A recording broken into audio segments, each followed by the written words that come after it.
জাতি, তাদের আল্লাহ একজন, রাসূল একজন, কিবলা এক, তাদের সবার মধ্যে একটা ইউনিটির কথা ছিল। কিন্তু আমরা ধর্মতাত্ত্বিকভাবে এবং পলিটিক্যালি আমরা বিভিন্ন দলে বিভক্ত এবং আপসের মধ্যে মিল মহব্বত কম। বাইরে হয়তো আমরা বলি যে আমি একজন ধর্মতাত্ত্বিক দলের সদস্য, সে আরেকটা ধর্মতাত্ত্বিক সংগঠনের সদস্য, সে আরেকটা মানহাজ ফলো করে, সে আরেক জামায়াতের, সে আরেক তরিকার ইত্যাদি। আমরা সবাই এক, যদি আমরা বাইরে এই কথাটা বলি, কিন্তু অন্তর থেকে কিন্তু আমাদের এই বিষয়টা আসছে না। যদি আসতো তাহলে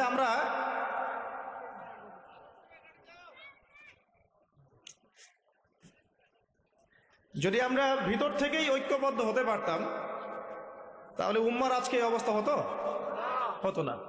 তো দেখুন, ধর্মকেন্দ্রিক অনেক প্রবলেম থেকে গেছে এখনো। আবার আল্লাহ রাসূল সাল্লাল্লাহু আলাইহি ওয়াসাল্লাম হাদিসের মধ্যে এবং আল্লাহ পাক কোরআনের মধ্যে ধর্ম নিয়ে বাড়াবাড়ি করতে নিষেধ করেছে।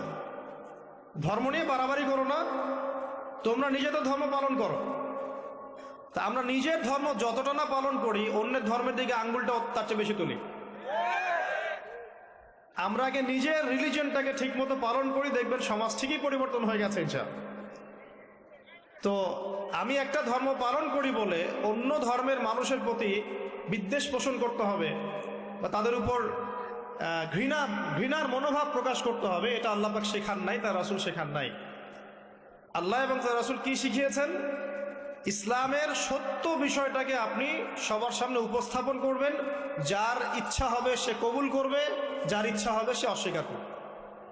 যার যার কবরে শেষে যাবে, যার যার হিসেব শেষে দিবে। চাপিয়ে দেওয়ার সিস্টেমটা ইসলামের মধ্যে নাই।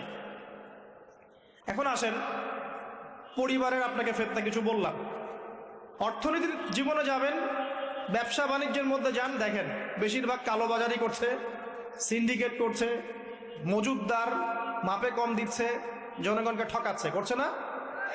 এগুলো পলিটিক্যাল ফিতনা, এগুলো ইকোনমিক্যাল ফিতনা। তারপরে আপনি আরো দেখবেন ইকোনমিক সেক্টরে রিবা ভর্তি, সুদ। রিবা মানে কি? সুদ, রিবা দিয়ে ভর্তি। ঘুষ ছাড়া কাজ হচ্ছে না, ঠিক আছে?